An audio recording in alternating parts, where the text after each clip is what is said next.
Okay, panoorin natin to mga kapatid mula sa WION. Ang sabi rito sa report, US will continue to keep its Typhoon missile launcher deployed to the Philippines indefinitely despite protest from China. Dahil umaalma nga ang China mga kapatid. No? Dahil itong missile system na to mga tol ay kaya palang talagang patamaan mga tol yung mga Chinese target to kahit yung mainland China mga tol. Kayang-kaya niyang patamaan. So ang gusto ng China mga tol, sila lang ang nakakalamang. If ever namang simula sila ng gulo o ng gera mga tol, walang aabot na missile sa kanila. No, tayo lang ang gusto nilang tamaan at sila ayaw nila makakuha ng damages. No, talagang ano rin no. Kups din no. Kumag din Pero ang sabi ng US ay pananatilihin daw nila yan, mga kapatid. Ang sabi nga rito sa report, the Filipino and American forces continue to train with it, with officials saying that the move is aimed at giving China's sleepless nights. Sabing ganon mga tol. Anyway, panoorin natin to mula sa WION. Sabi rito sa title, China fumes as US keeps missile system capable of striking Chinese targets in Philippines. Sabing ganon mga tol. Pero bago natin to simulan, huwag mong kalimutan mag-subscribe. Click mo na rin ang notification bell para ma-notify ka whenever na may mga bago tayong reaction video tulad nito. Alright, so wag na natin patagalin pa. Panoorin na natin to mga tol. Our next story is about the United States. It has placed a missile system in the Philippines as tensions with China go up. A missile system that can fire cruise missiles with range exceeding 1,600 kilometers. 1,600 kilometers, 1,600 kilometers. Missiles that can basically strike targets directly in China. Kaya pala takot na takot ang China mga tol no? Kasi kayang-kayang patamaan directly no? Yung China mismo. Is the US preparing for war with China? Yun lang. Naghahanda na nga ba? It does look like it.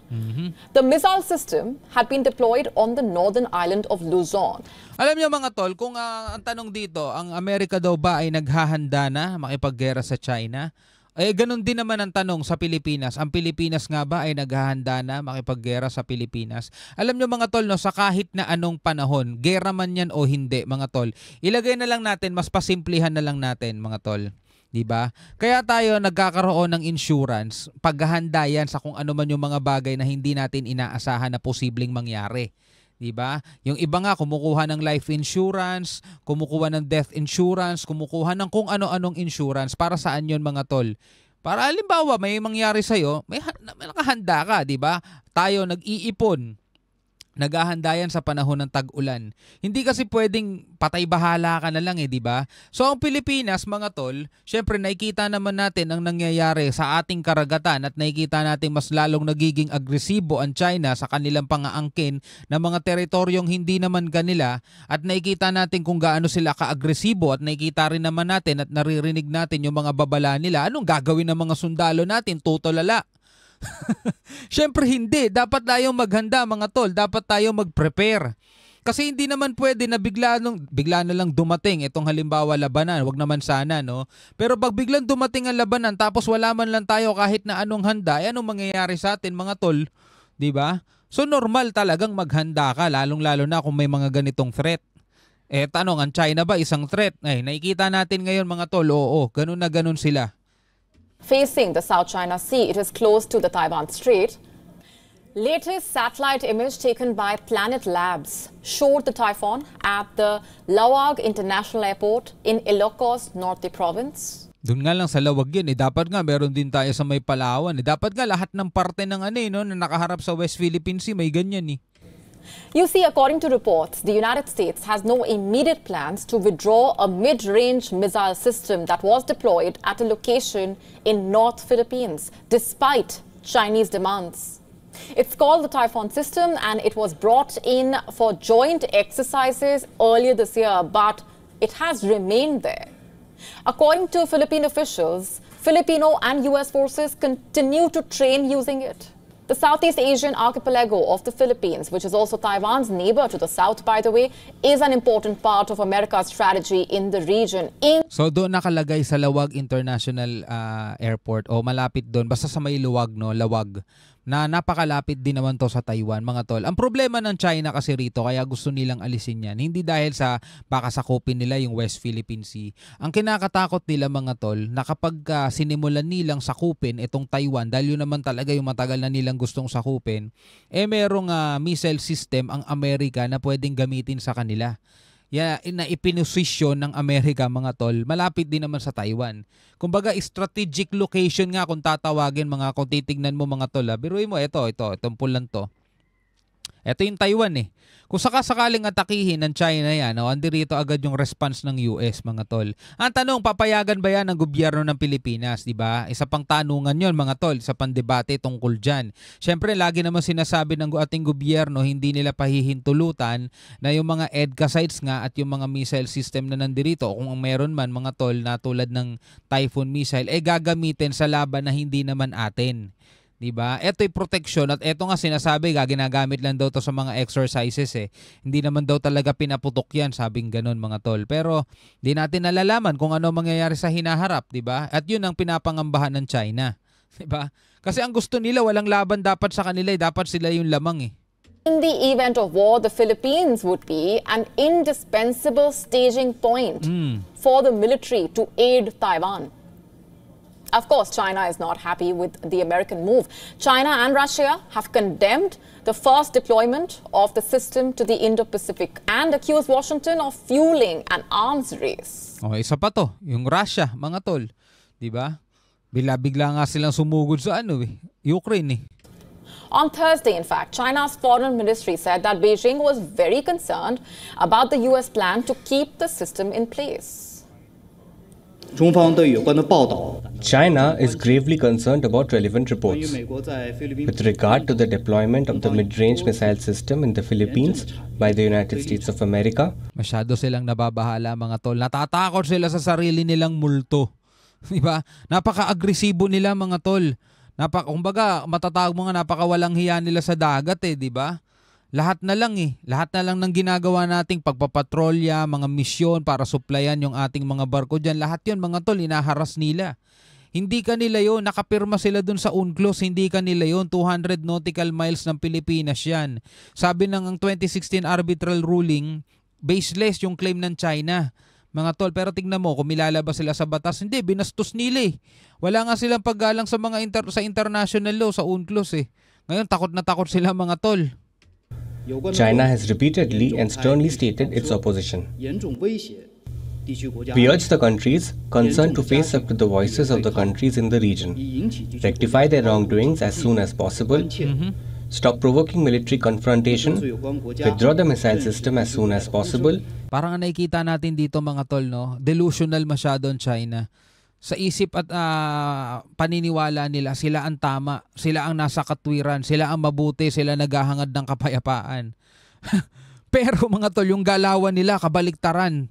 No? Kabaliktaran, mga tol, 180 degrees ang kabaliktaran, mga tol, ng ginagawa nila. In accordance with their previous public commitments and refrain from going further and further down the wrong path. The deployment comes as China and the Philippines clash over parts of the hotly contested South China Sea. In recent months, there have been a series of sea and air confrontations in this strategic waterway. As recently as the 31st of August, China and the Philippines accused each other of ramming their ships in a disputed area of the South China Sea. Diba? Nag-a-accuse daw each other. Pero kung titignan mo yung mga videong lumabas, mga tol, napakalinaw, mas malinaw pa sa sinag ng araw na talagang China ang bumabangga.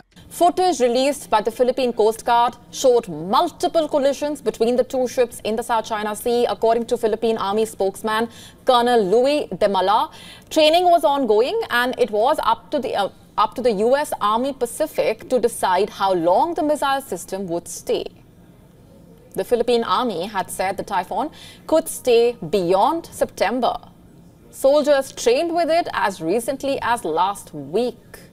The US and the Philippines are reportedly testing the feasibility of using the missile system there in the event of a conflict. They are testing how well it works in that environment. The Typhoon missile system can launch missiles including SM-6 missiles as well as the feared Tomahawks that has a range exceeding 1,600 kilometers or 994 miles. The US Army reportedly flew the Typhoon to the Philippines in April, in what is called a historic first and a significant step in partnership with the Philippines. Now, there is no immediate plan to withdraw it. Senior US officials cited by Reuters say that the objective of keeping them there is to, quote-unquote, give them sleepless nights. Let me say that again. Give them sleepless nights, quote-unquote. Give them sleepless night.